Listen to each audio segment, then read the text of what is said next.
Once upon a time, in an age before maps were drawn, before cities scraped the sky, and when time was measured only by the flow of rivers, a vast continent lay in a deep, peaceful slumber.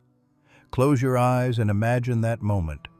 This was a pristine world where giant sequoias whispered secrets to the wind and two great oceans sang lullabies to lonely shores. To the north, crystal palaces of ice and snow shimmered under the ghostly dance of the aurora borealis. To the south, sun-baked canyons painted the earth in hues of ochre and gold. To the east, forests so thick a squirrel could travel 1,000 miles without touching the ground stretched out like a green ocean, turning into a cathedral of gold and ruby when autumn arrived. And to the west, plains rolled like a sea of grass under the wind, guarded by the Rockies, whose snowy peaks touched the clouds. In this age of silence, the land was not empty. The first people, the guardians of the earth, walked softly upon this continent. They gathered around fires, whispering tales of how the Great Spirit breathed life into the buffalo and the eagle. They knew the language of the wind and the song of the water. At night, the call of the owl and the distant howl of the wolf were the wild lullabies that sang the continent to sleep for thousands of years. Tonight, let go of all today's worries. Let them drift away like smoke from a dying campfire into the cool night air. I will take you back on the gentle current of time to the birth of a great story. This is not just a story of dates and battles. It is a living, breathing tapestry woven from the hopes of millions. This is the story of America. Now, settle in, pull the covers up to your chin, and let your mind drift to those virgin shores. Can you smell the salt in the air? Can you hear the waves lapping against the sand?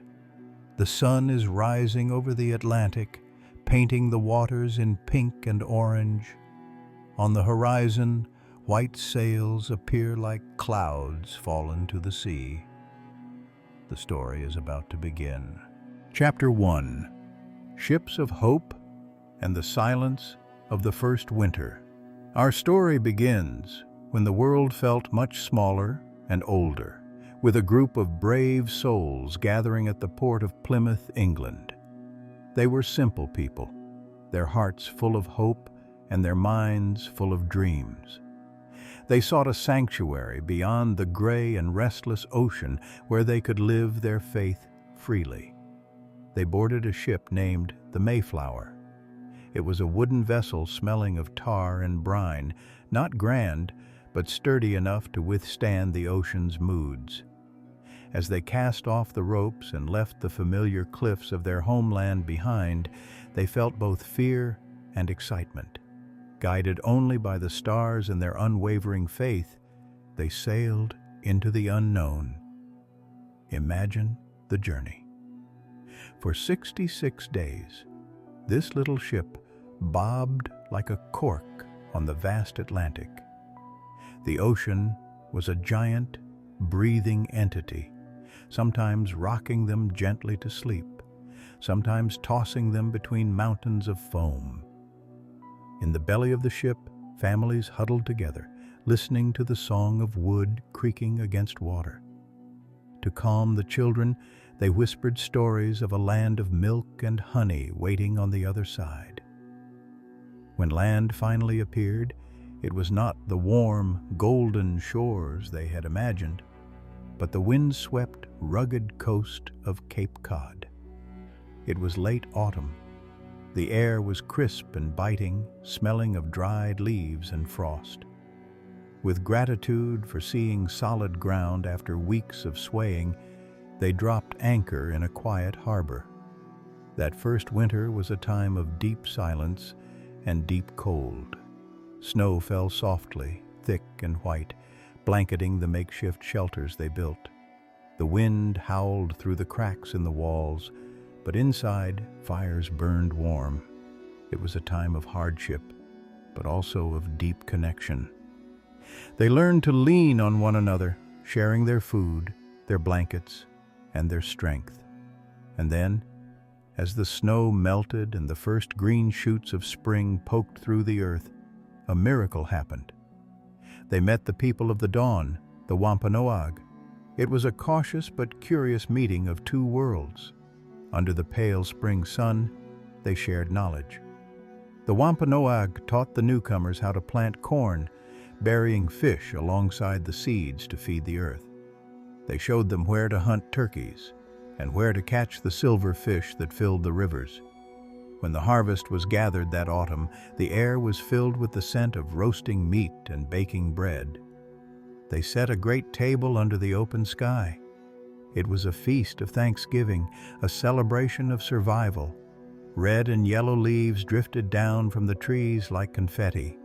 Two peoples ate and laughed, sharing a moment of peace and plenty in the vastness of the new world. It was the first Thanksgiving, etched into the heart of the nation, a reminder that spring follows even the hardest winter, and kindness can bloom in the most unexpected places. As years passed, more ships came. Their sails filled the horizon like white birds returning to their nests. Farmers, blacksmiths, merchants, and dreamers. Small villages began to sprout along the coast like mushrooms after rain. In Virginia, the air was humid and smelled of tobacco. Settlers there built tall brick houses and tilled the rich, dark earth. They told tales of Captain John Smith and Princess Pocahontas, stories of love and rescue amidst the tall pines where history and legend intertwined. To the north, in Pennsylvania, a man named William Penn dreamed of a holy experiment, a place where all people, regardless of their faith, could live as neighbors. It was a land of woods and rolling farmland where Quakers built simple stone meeting houses. They would sit in silence, waiting for the light within to speak, nurturing a peace that soaked into the landscape. New York was different. It began as a Dutch trading post, buzzing with languages and commerce. Even then, the island of Manhattan vibrated with a different energy. Ships from all over the world docked there, trading furs and spices. The streets were cobbled and crooked. The houses had stepped roofs like stairs to the sky. It was a melting pot from the start, a place where the world met. Life in these colonies followed the rhythm of hard work and simple pleasures. Picture evening falling over a colonial village. The sun dips below the tree line, casting long purple shadows across the village green. The blacksmith's hammer falls silent, the ringing fading into the twilight. Cows are led to the barn, their bells clanking softly. Inside the homes, candles are lit, made of tallow or beeswax. They cast a soft golden glow that dances on the walls. The family gathers around the hearth. The fire crackles and pops, the heart of the home. A mother spins wool, the rhythmic whir, whir, whir of the wheel, a soothing melody. The father reads from a worn book, his voice low and reassuring. Children play with corn-husk dolls or whittle whistles from willow branches. Outside, the world is dark and vast. The forests are close, a wall of trees stretching endlessly westward. But here, in this circle of candlelight, there is warmth, there is safety. These early Americans were weaving a quilt piece by piece. Each colony was a different fabric, some rough, some smooth, some plain, some colorful, but all stitched together by the common thread of seeking a better life. They were laying the foundation of a house they did not yet know they were building. They were learning the lessons of the land, that it was hard and demanding, but also generous and free. They were learning to govern themselves, to speak their minds in town meetings, to value the liberty of the individual. And so, under the watchful gaze of the moon, the colonies grew, like children growing strong and independent, beginning to question, beginning to dream of their own destiny. But for now, let us leave them by the glow of their hearths, safe against the night, resting for the momentous days ahead. Chapter 2. Lanterns of Liberty and Footsteps of Revolution. Time flows like a river, sometimes slow and meandering, sometimes rushing and wild. As the 1700s progressed, the river of history began to speed up. The colonies were no longer just scattered outposts, they were becoming a nation in waiting. In the bustling city of Boston, the air smelled of salt and rebellion. Cobblestone streets echoed with the tramp of boots, British soldiers in bright red coats standing in stark contrast to the gray stone. But in taverns and meeting houses, a different fire was burning. It was the fire of liberty, kindled by words and fanned by the belief that men should be free to chart their own course. Imagine a cool spring night in 1775. The moon is hidden behind clouds, cloaking the countryside in shadow. High in the steeple of the Old North Church, a lantern flickers to life, one, then two. It is a signal, a beacon in the dark. Below, against the silhouette of the night, riders mount their horses. Paul Revere and his companions gallop into the darkness, their cloaks flying like wings behind them. Clop, clop, clop, the hooves pound on the dirt roads. Past sleeping farmhouses and silent fields, they shout the alarm. The cry wakes the slumbering farmers. Men spring from their beds, grabbing muskets and powder horns. Kissing their wives and children goodbye, they step into the cool mist of the morning to stand on the village greens of Lexington and Concord. In the pale light of dawn, the shot heard round the world was fired. It was not the boom of a cannon, but a crack that broke the morning silence and the bond between mother country and child nation. The war for independence had begun. But this war was fought not just with muskets and cannons, but with quills and parchment. In the stifling heat of a Philadelphia summer, a group of men gathered in a handsome brick building. They were thinkers, lawyers, farmers, men like Thomas Jefferson with his red hair and quiet intensity, and Benjamin Franklin with his spectacles and witty wisdom. Picture the room. The windows are closed to keep the flies out and the secrets in. The air is heavy and still, yet there is an energy humming here. They are debating the birth of a new kind of country, one built not on the bloodlines of kings, but on the self-evident truth that all men are created equal. Scratch, scratch, scratch, the quill moves across the parchment. Jefferson weaves words into a tapestry of ideals: life, liberty, and the pursuit of happiness. These words were like magic spells, conjuring a vision of a future that had never existed before. When they signed the Declaration of Independence, dipping their pens into the inkwell, they knew they were signing their own death warrants if they failed. But they signed with bold strokes, pledging their lives, their fortunes, and their sacred honor. The war that followed was long and hard. It was a story of freezing winters at Valley Forge, where soldiers left bloody footprints in the snow. General George Washington rode among them, a towering figure on a white horse, holding the fragile army together with sheer will and dignity. He was the father of the country, a man who could have been a king but chose to be a citizen.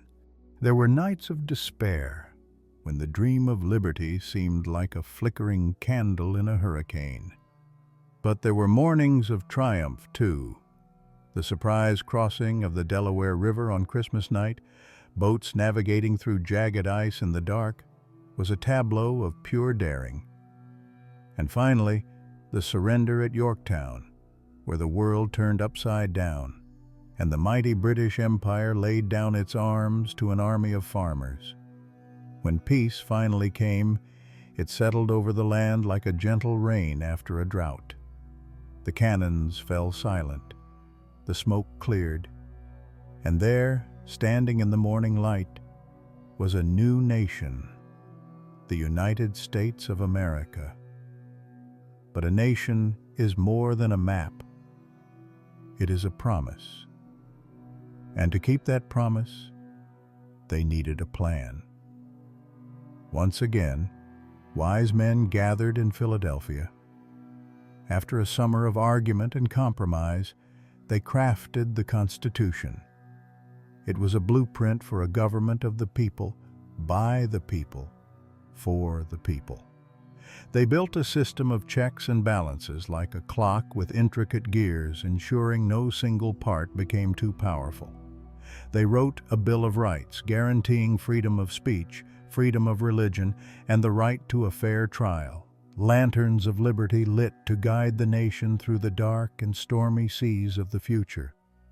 As the 18th century drew to a close, the United States was a young, vibrant, and eager republic.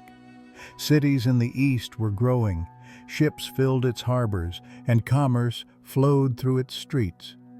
But to the west, beyond the mountains, the continent still slept in mystery.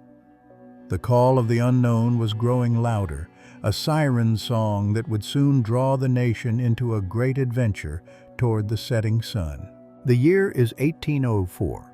With the stroke of a pen, the United States is doubled in size, the Louisiana Purchase.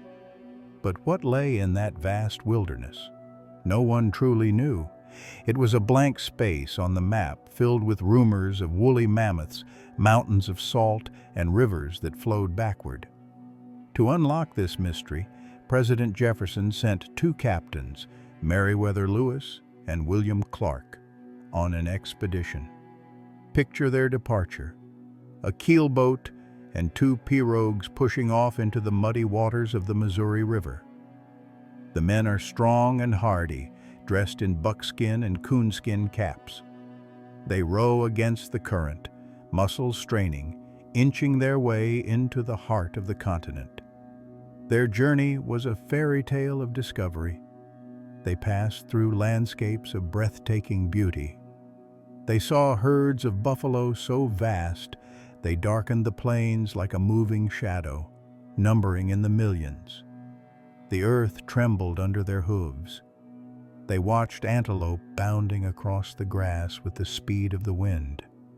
They encountered grizzly bears, giants of the forest that commanded both respect and fear. Guiding them was a young Shoshone woman named Sacagawea. With her baby strapped to her back, she walked alongside the men, pointing out edible plants, interpreting with new tribes, and serving as a token of peace. Her presence turned a military expedition into a traveling family. Imagine sitting around their campfire at night. The river murmurs nearby. The sky above is a velvet dome pierced by more stars than you have ever seen. Lewis writes in his journal by the firelight, describing flowers and birds new to science. Clark draws maps, tracing the winding path of the river. A fiddle plays a lively tune, and the men dance to shake off the day's toil. They climbed the Rockies, the spine of the continent. It was a grueling trek through snow-choked passes where the air was thin and cold. But when they reached the Continental Divide and looked west, they saw rivers flowing toward the Pacific. They descended into the valley of the Columbia River, where mist hung low and trees grew to dizzying heights. And then, the moment of triumph. Ocean in view. Oh, the joy, wrote Clark. They had reached the Pacific.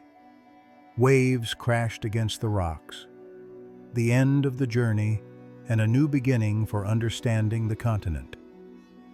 They had threaded the needle from sea to shining sea. The stories Lewis and Clark brought back ignited the nation's imagination. The West was not a terrifying void, but a land of promise. And so the Great Migration began. First came the mountain men, solitary figures living among the peaks, trapping beaver and living off the land. They were wild and free, knowing every canyon and creek. Once a year, they would meet in a raucous carnival of trade and storytelling in the high mountain valleys. Then came the wagon trains. Visualize a line of canvas-covered wagons, like a white caterpillar, winding its way across the green prairie. These were pioneers seeking a new life in Oregon or California. They packed their entire lives into these wooden ships, heirloom dressers, sacks of seed, grandfather clocks, and crates of chickens. The journey was long, walking beside the oxen for 6 months. Creak, creak, creak went the wheels. They followed the ruts of the Oregon Trail, passing landmarks like Chimney Rock and Independence Rock, where they carved their names into the stone, leaving a message for those who followed. We were here. We kept going. At night, they circled the wagons to create a fortress against the dark. Inside the circle, life went on. Babies were born under canvas tilts. Weddings were held under the open sky. Fiddles played and people sang songs of home and hope, O Susanna and Shenandoah. They were a village on wheels, rolling toward the sunset. And then, in 1848, a cry echoed from the hills of California. Gold! At Sutter's Mill, shining yellow flakes were found in the riverbed. The news spread like wildfire. The gold rush was on. Suddenly, the trails were choked with 49ers, men burning with gold fever. They came from the east, they came from China, they came from South America. They swarmed the foothills of the Sierra Nevada, panning gravel in icy streams, looking for that flash of color. San Francisco transformed overnight from a sleepy hamlet to a bustling metropolis of tents and timber, a city of chaos and energy where a dozen eggs could cost a bag of gold dust. Ships lay abandoned in the harbor as their crews fled for the hills. Life in the mining camps was rough. Towns with names like Hangtown, Fiddletown, and Rough and Ready sprang up and vanished just as quickly. Men spent their days knee-deep in water, rocking cradles of gravel, hoping for the mother lode that would make them kings. At night, they gambled and drank, dreaming of fortune. Some found it, most did not. But in their quest, they changed the face of the nation. They built towns, established laws, created a state. The West was no longer a wilderness. It was becoming part of the American fabric. Amidst this expansion, there was also tragedy. As settlers pushed west, Native Americans saw their lands shrink, the buffalo vanish, and their way of life come under siege. It is a somber chapter of broken treaties and wars that casts a long shadow over the history of the West. Yet the spirit of the indigenous peoples remained resilient, woven into the land they loved. As the sun sets on the era of the wagon train, we see a transformed landscape. The vast silence of the prairie is broken by the sound of axes clearing land, the lowing of cattle, and the laughter of children playing in the yards of sod houses. The frontier was closing, but the American spirit of adventure was just taking flight. Chapter 4. A House Divided and Reunited. The story of America was a quilt, but by the mid-1800s, the seams were beginning to unravel. There was a deep tear running through the center of the nation. It was between the North, a world of factories and industry, and the South, a world of sprawling plantations. And at the heart of it lay the terrible institution of slavery. In the South, fields turned white with cotton, picked by enslaved men, women, and children, who sang sorrowful spirituals in the heat of the day. Their songs floated over the fields, melodies of pain and hope for a freedom that seemed impossible. "Swing low, sweet chariot," they sang, looking to the sky for a home. In the North, abolitionists raised their voices. They wrote books and gave speeches arguing that a nation built on freedom could not hold human beings in chains. There was an underground railroad, not a train of iron and steam, but a secret network of safe houses and brave conductors like Harriet Tubman.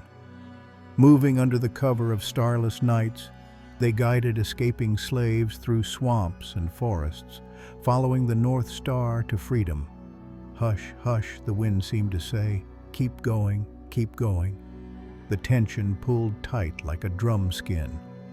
And then, in 1860, a tall, gaunt man from Illinois was elected president, Abraham Lincoln. His face was etched with sorrow, his eyes seeming to see far into the distance. He spoke with the rhythm of the Bible and the wisdom of a prairie lawyer. "A house divided against itself cannot stand," he warned. And the house collapsed. The South seceded, breaking away to form its own country. The Civil War began. It was a time of thunder and smoke. Brother fought against brother, cousin against cousin, on fields that had once been peaceful farms. Manassas, Antietam, Gettysburg, names burned into the national memory. Imagine the night before a battle. Soldiers sit around campfires writing letters home. "Dear Mother," they scrawl on crumpled paper, "do not worry for me." A harmonica plays a lonely tune. Home, sweet home. And for a moment, soldiers on both sides stop and listen, united in their longing for peace. The war raged for 4 years. It was a fire that purified and destroyed. Yet, in the midst of the carnage, Lincoln signed a paper that changed everything: the Emancipation Proclamation. With a stroke of his pen, he declared that enslaved people were forever free. It was a beacon of light in the darkest storm. Finally, in the spring of 1865, under the blooming apple trees of Appomattox, the war ended. General Lee surrendered to General Grant. The Union was preserved. The slaves were free. But the cost was heavy. Lincoln, the captain who had steered the ship through the storm, was assassinated just as the harbor came into view. The nation wept, his funeral train winding back to the Illinois prairie, passing thousands of tearful Americans standing silently in the rain. The years that followed were a time of healing and rebuilding. It was slow and painful, like a broken bone knitting back together. But the nation was whole again, cleansed of the stain of slavery, ready to march forward into a new age. Chapter 5. The Age of Iron, Steam, and Miracles. As the scars of war faded, a new sound began to rise across the land. It was a rhythmic chug, chug, chug, a whistle screaming like a banshee, the clang of steel on steel. It was the sound of the iron horse. Railroads expanded, stretching like metal fingers to grasp the entire continent. In 1869, at Promontory Summit in Utah, a golden spike was driven into the ground. Clang. Telegraph wires flashed the news to a waiting world. Done. The East was linked to the West. You could travel from New York to San Francisco in days instead of months. The world was shrinking. This was the age of invention, a time when magic became reality through the power of machines. In a laboratory in Menlo Park, a wizard named Thomas Edison was at work. He wore no pointed hat, but he conjured wonders nonetheless. He captured sound on wax cylinders so voices from the past could speak. And then he banished the night. He invented the light bulb. Picture that moment, a filament glowing inside a glass vacuum, pushing back the shadows. Suddenly, cities could shine 24 hours a day. The soft flicker of gas lamps gave way to the steady brilliance of electricity. Broadway became the Great White Way, a canyon of light. In Detroit, a tinkerer named Henry Ford had a different dream. He wanted to build a carriage that moved without horses. He built the Model T, a sturdy, simple car that the common man could afford. Soon, dirt roads were paved, and Americans took to the highways. They were a people in motion, exploring their own backyard on four wheels. Pop, pop, pop went the engines, carrying families on Sunday drives and picnics. And then, in Ohio, two brothers, Orville and Wilbur Wright, looked at the birds and said, "Why can't we fly?" They were bicycle mechanics, men who understood gears and balance. They went to the sandy dunes of Kitty Hawk, North Carolina, where the wind blew steady and strong. On a cold December morning in 1903, they rolled out their fragile machine of wood and canvas. The engine coughed to life. Orville lay on the wing, the propellers spun, and then, miracle of miracles, it lifted. It defied gravity. For 12 glorious seconds, man flew. It was a short flight, but it opened the door to the sky. Humans were no longer bound to the earth. They had joined the eagles. Cities began to grow upwards. Steel, forged in the fiery furnaces of Pittsburgh, allowed architects to build skeletons that could support buildings of dizzying height. The skyscraper was born. New York and Chicago became forests of stone and glass, racing to touch the clouds. The Empire State Building rose like a needle, a testament to human ambition. The 1920s arrived with a roar. It was the jazz age. The music was hot and syncopated, played on trumpets and saxophones in smoky clubs. Women bobbed their hair and danced the Charleston, their beaded dresses shimmering. It was a party that seemed like it would never end, a celebration of modernity and speed. Radios brought the world into the living room. Families gathered around the wooden box to hear news, baseball games and stories, their imaginations painting the pictures. But history is a turning wheel. The party ended with the Great Depression, a time of silent factories and bread lines. Even the earth rebelled in the Dust Bowl, sending storms of black soil that swallowed farms on the plains. It was a test, a time of endurance. Yet, in the darkness, the American spirit flickered. President Franklin D. Roosevelt spoke to the nation by the fireside, his voice calm and reassuring over the radio. "The only thing we have to fear is fear itself," he said. He built dams to tame rivers and brought electricity to rural valleys. He put men to work building bridges and parks.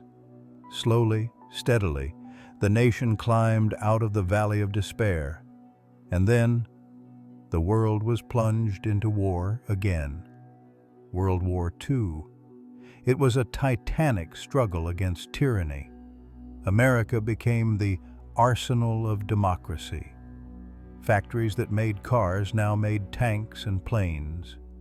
Women, the Rosie the Riveters, stepped onto the assembly lines, tying bandanas tight and wielding welding torches and rivet guns.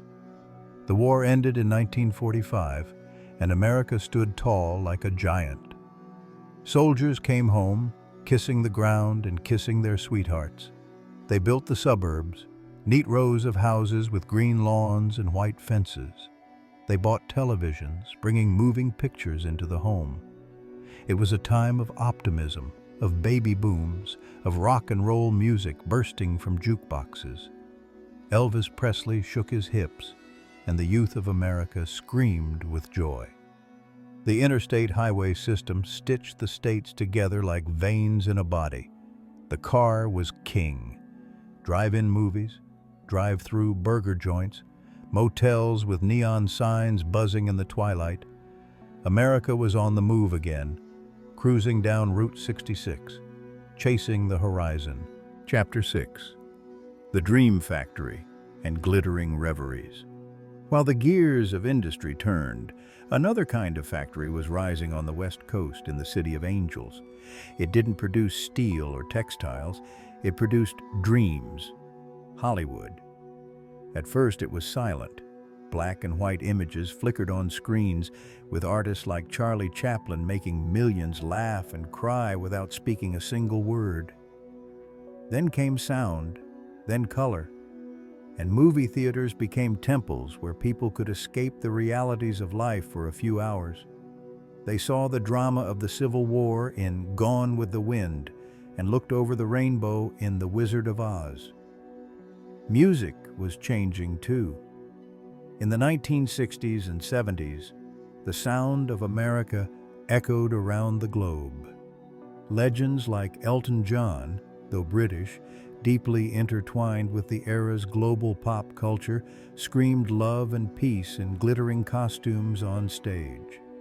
Songs became anthems, not just melodies, and years later, names like Taylor Swift would capture the hearts of millions with lyrics that touched the soul, breaking records and writing their own history. Culture was America's new export. Blue jeans, rock music, and the dream of freedom spread to every corner of the earth. Chapter 7.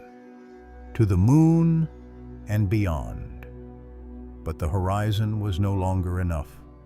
The nation's eyes turned upward to the velvet black of space. In the 1960s, a young president, John F. Kennedy, issued a challenge.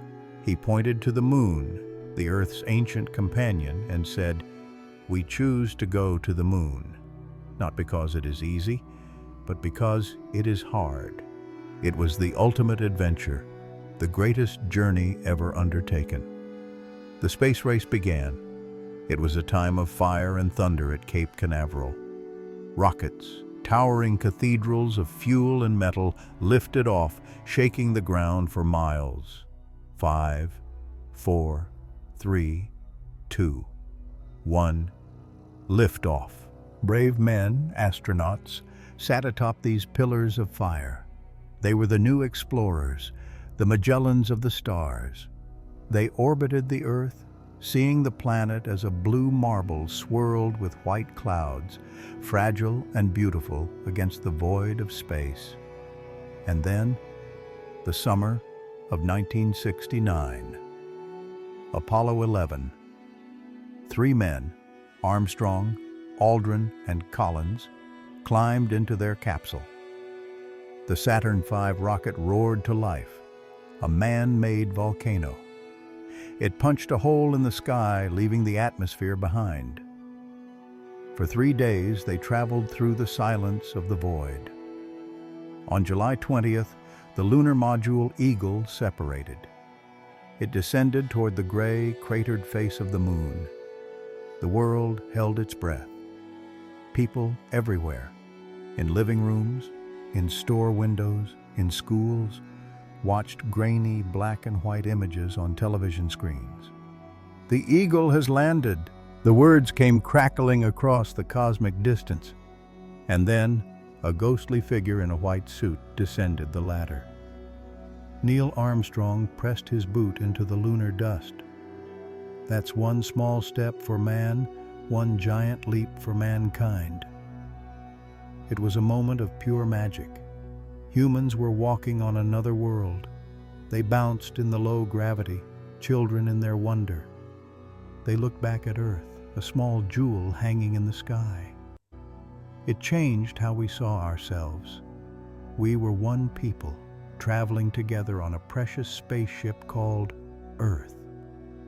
As the 20th century closed, the pace of change quickened. The computer age arrived. first room-sized machines, then desktops, then devices we could hold in our hands. The internet wove a web of information around the globe, connecting minds just as the railroads had connected cities. We saw the Berlin Wall fall, crumbled by the weight of the desire for freedom. We saw the struggle for civil rights, led by Dr. Martin Luther King Jr., who had a dream that echoed the nation's founding promise. We saw glass ceilings crack as women and minorities claimed their rightful place in the sun. And so, we arrive at today. The firelight is dimming, and the embers in the hearth of history glow softly. Think back on the journey we have taken tonight. We have walked the silent virgin forests of the first Americans. We have sailed stormy seas with pilgrims and shared bread in gratitude. We have ridden midnight roads with Paul Revere and dipped our quills to sign for liberty. We have crossed vast prairies in covered wagons, sleeping under the canopy of the Milky Way. We have sifted gold from cold mountain streams and watched iron horses thunder across the plains. We have seen the lights of cities rise to rival the stars, and we have left footprints in the dust of the moon. America is not just a piece of land, it is a story that is still being written. It is a melody of many voices, the chant of the native, the prayer of the pilgrim, the song of the slave, the shout of the pioneer, the hum of the machine, the silence of space. It is a land of contradictions and dreams, of obstacles and stepping stones. But running through it all is that river of hope, the belief that tomorrow can be better than today. Now the continent settles in for the night. From the rocky coast of Maine, where lighthouse beams sweep the dark water, to the warm beaches of Florida, where palm trees whisper in the breeze. From the cornfields of Iowa, rustling in the moonlight, to the high deserts of Arizona, cooling under the stars. From the bustling streets of New York that never truly sleep, to the silent redwoods of California, standing guard in the fog. The story continues, woven by the millions of dreamers who call this land home. But for now, the history book is closed. The heroes are resting. The machines are quiet.